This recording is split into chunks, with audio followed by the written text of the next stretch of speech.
Word Pathfinders, welcome. It's always a pleasure to connect with you through this medium.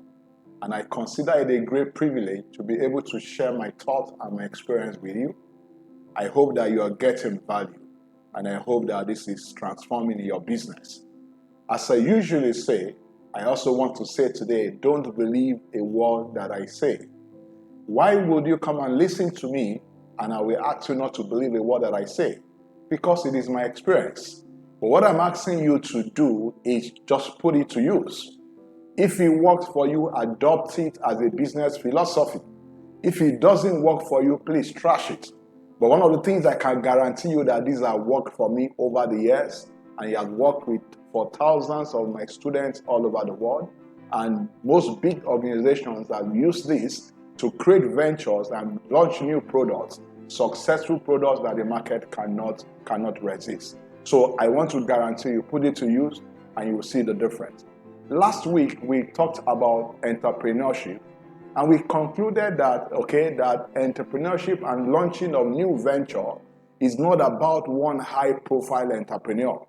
It's about an entrepreneurial team. That's what we looked at last week.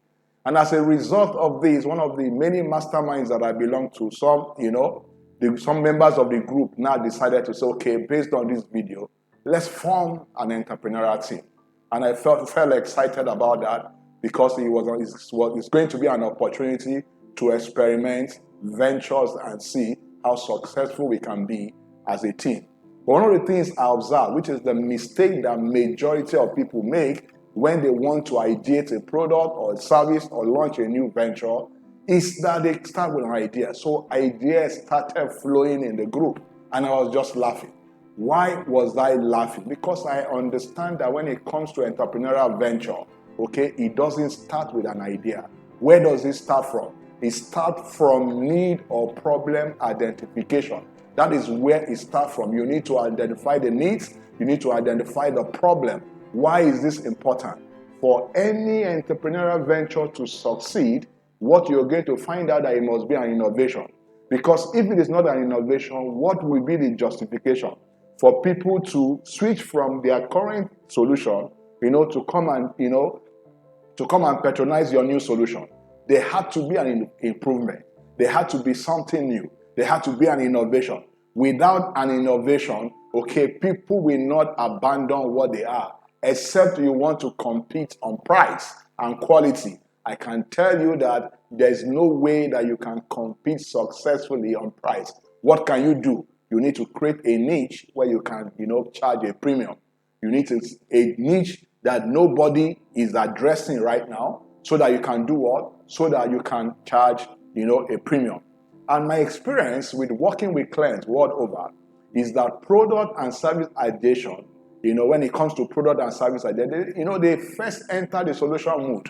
And once they enter the solution mode, it's usually very difficult to bring them out of the solution mode. And that's what I found out last week when, I entered the team and decided to start something with my friends. And everybody was already in the solution mode. And I said, no, it doesn't start with that. So where does it start from if it doesn't start from solution? Like I said, it starts from need identification. It starts from problem identification. So the question I ask you, either in your existing business or the venture you are just trying to create, who are your customers? Do you know them? Who are they?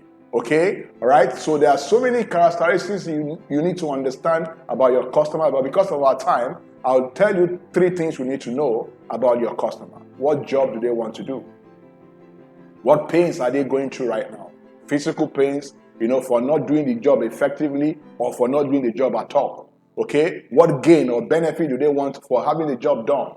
What is the emotional consequences of this pain? And what, effect does the benefit have on their status? Does it lead to status increase or status decrease? This is very important. So you find out whether the needs that you are trying to address, whether the problem is a pain point for them. So if it's a pain point for them, you're going to find out that very likely you're going to succeed. Why?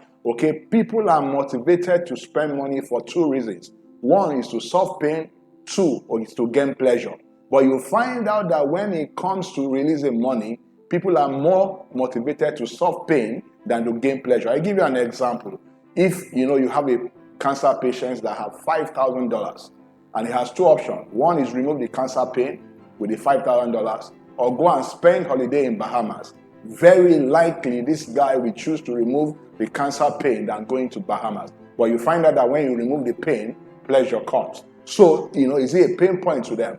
Are they passionate or emotional about meeting those needs or solving that problem? Are they emotional connection to it? Okay? So this is very important. Do they have options? Very important to find out if they have options. And this is where innovation comes in.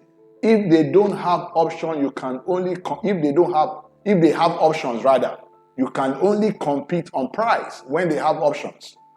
You will not succeed competing on price. And that's why you need to find out what are the unmet needs in the market, what are the unaddressed needs in the market, so that you can form a niche where you can charge a premium.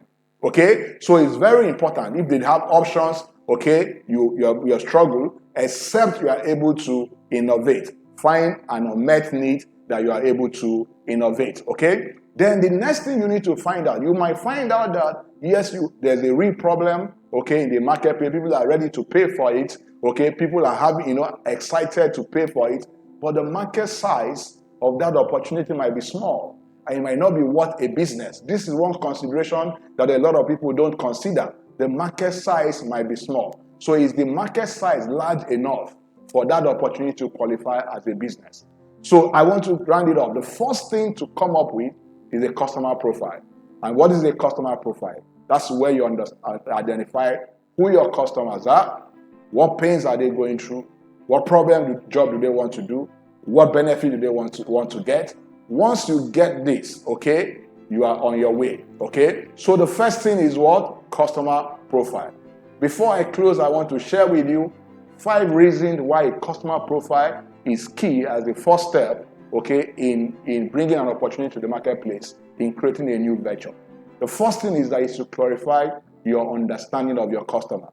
The first thing is to do what? Clarify your understanding of your customer. This is very important because when you clearly define your customers, you will be able to find them with ease. And if you can't define them, you will find it difficult to find them. So I give you an example.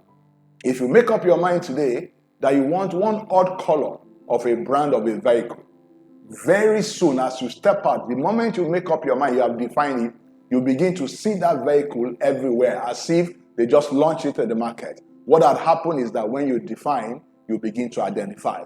The second reason why customer profile is key as the first step is to help you to discover the unaddressed and unmet needs. So how do you discover the unmet need? Why is customer profile very important to do this?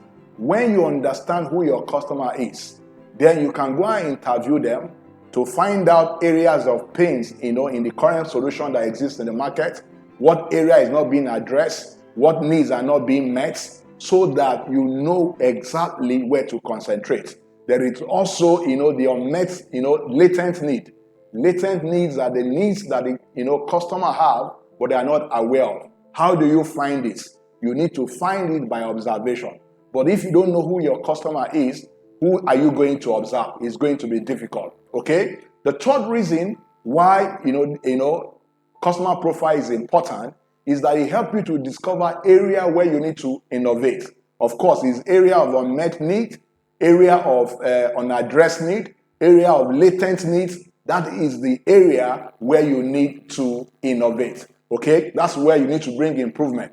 The fourth reason why this is important, the customer profile is important, is that it helps you to establish the value, and product fit, value and need fit. This fit is very important. So once you understand, okay, the needs of the customer, once you have clearly defined it, the next thing is that you are going to come up with a value proposition that fits exactly, okay, appropriately to the needs you have identified.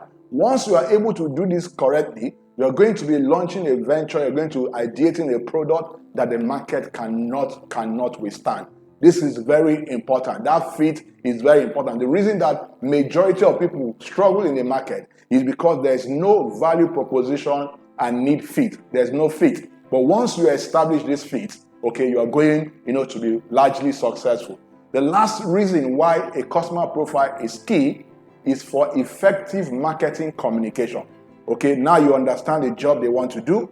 Now you understand the pain they are going through emotionally and physically. Now you understand, okay, the benefit, the gains they want to have, and how that, okay, will improve their status in the society.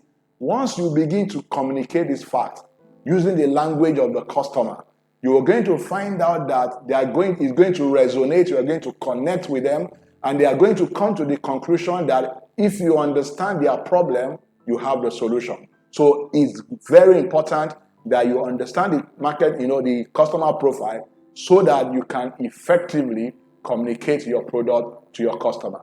This is where we're going to end it today. We're going to continue next week, on build on this. I hope that you got value. If you find this useful, please, share within your network. If you want to learn more about this, please get a copy of my book, Startup to Fortune, and you can get details from the book. If you are yet to subscribe to our YouTube channel, I encourage you to click the subscribe button now so that every time we bring new value, you will be the first to be notified. Thank you, and I hope that this was valuable to you today. And I will see you next week. Have a great week. God bless.